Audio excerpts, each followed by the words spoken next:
নমস্কার বন্ধুরা, chef Shrabani daily vlog চ্যানেলের পক্ষ থেকে সবাইকে স্বাগত জানিয়ে আজ আপনাদের সাথে আবার একটা রেসিপি শেয়ার করতে চলেছি। নিরামিষভাবে মুগ ডালের বড়া দিয়ে লাউয়ের তরকারি। আপনারা প্রথম থেকে পুরো ভিডিওটা শেষ পর্যন্ত দেখতে থাকুন। ভিডিওটি ভালো লাগলে একটা লাইক দিয়ে পাশে থাকুন ও বন্ধুদের সাথে শেয়ার করে দিন। তো দেখুন, তার জন্য লাউ আমি দেখুন একটু বড় বড় করে কেটে নিয়েছি। লাউটা একদম কচি হতে হবে। এই দেখুন, লাউটা ধুয়ে পরিষ্কার করে প্রেসার কুকারের মধ্যে দিয়ে দিয়েছি। একটু আমি ভাপিয়ে নেব। এ দেখুন, সামান্য পরিমাণে একটু জল দেব, কারণ লাউ থেকেই অনেক জল বেরোবে। আর এখানে বাটিতে মুগ কলাই ভিজতে দিয়েছি, সেটা বেটে বড়া হবে। মুগ ডালের বড়া দিয়ে লাউ রেসিপি। দেখুন, সামান্য লবণ দিলাম আর একটু দিচ্ছি ওপর থেকে হলুদ গুঁড়ো। আর একটা আমি গোটা আলু দিয়ে দেব। আলুটা কেটে দিচ্ছি না, আপনারা পারলে আলুটা কেটেও দিতে পারেন। তো আমি এখানে গোটা আলু দিয়ে দেব। ওই লাউয়ের সাথে সেদ্ধ হয়ে যাবে। এখানে মুগ ডাল ভিজিয়েছি। তার আগে যদি কোনো বন্ধু আমার চ্যানেলে নতুন হয়ে থাকেন, চ্যানেলটি সাবস্ক্রাইব করে বেল আইকন হলে সেট করে দিন সবার প্রথমেই আমার রেসিপি পেতে। এ দেখুন, গোটা আলুটা দিয়ে দিয়েছি। অল্প পরিমাণে একটু জল দিয়ে প্রেসার কুকারের ঢাকনা বন্ধ করে আমি একটা মাত্র সিটি দিয়ে দেব। তাহলে লাউটা হাফ সিদ্ধ হয়ে যাবে, কারণ আমি অনেকটাই বড় বড় লাউটা কেটেছি। এ দেখুন, পরিমাণ মতো একটু জল দিলাম। এখন এদিকে লাউটা সিদ্ধ দিয়ে দেখুন, আমি মুগ ডালের বড়াটাও কিন্তু বানাবো। তার জন্য মুগ ডাল বেটে নিয়েছি আর লবণ, হলুদ, লঙ্কা গুঁড়ো সব কিছু দিয়ে দেখুন, এখন আমি কড়ার মধ্যে তেল দিয়েছি।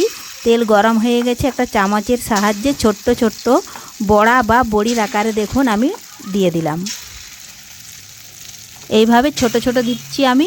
আপনারা পারলে আপনাদের পছন্দ মতো সাইজটা দিয়ে দেবেন। তেলের পরিমাণ অনুযায়ী দেখুন আমি সমস্ত বড়াগুলো দিয়ে দিচ্ছি। এর থেকেও যদি আপনারা বেশি দিতে চান, তাহলে তেলের পরিমাণটা একটু বাড়িয়ে দিলেই হবে। দেখুন বন্ধুরা, এক পাশ হয়ে গেছে, আমি আর এক পাশ উল্টে নেব। তো দেখুন, একসাথে সমস্ত বড়াগুলো লাগালাগির ফলে একসাথে উল্টে গেল।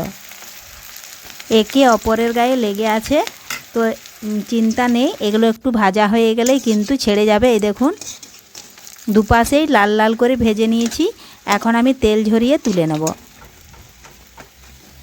তেল ঝরিয়ে তোলা হয়ে গেলে বাকি যে এখনও মুগ ডাল বাটাটা আছে, সেটা কিন্তু আবারও বড়ি দিয়ে দেব ছোট ছোট। আমি আর কোনো তেল দিচ্ছি না, কারণ বাটা বেশি নেই, একটু আছে, এজন্য ওই তেলের মধ্যেই দিয়ে দিলাম। যারা একেবারে তেল খেতে পছন্দ করেন না, তারা কিন্তু এইভাবে তেল দিলেই হবে। আর যারা একটু ডুবো তেলে ভাজতে চান, তেলের পরিমাণটা বাড়িয়ে ছেঁকে নিলেও হবে। তো দেখুন বন্ধুরা, ভাজা হয়ে গেছে, আমি তুলে নিচ্ছি। আর দেখুন, লাউটা সেদ্ধ হয়ে গেছে, আলুও সেদ্ধ হয়ে গেছে। আলুর খোসা তুলে দেখুন হাত দিয়ে আমি ভেঙে নিচ্ছি। এ দেখুন, বড়াগুলো ভাজা হয়ে গেছে, এগুলোও তেল ঝরিয়ে তুলে নেব। এখন ওই তেলের মধ্যে ফোড়নে দিয়ে দিলাম গোটা জিরে, 5 ফোড়ন, একটা তেজপাতা, একটু ভেজে নিয়ে দিলাম টমেটো কুচি আর বেটে রাখা আদা, জিরা, লঙ্কা, হলুদ গুঁড়ো, লঙ্কা গুঁড়ো, লবণ একসাথে দিয়ে দিলাম। একটু ভেজে নিলাম। একটু সামান্য জল দিয়ে দিচ্ছি, মশলাটা অনেকটাই শুকিয়ে গেছে। সামান্য আর একটু লবণ দিলাম, কারণ যদি লবণটা কম হয়ে যায়। দেখুন বন্ধুরা, এইভাবে নাড়াচাড়া করে একটু কষিয়ে নিতে হবে।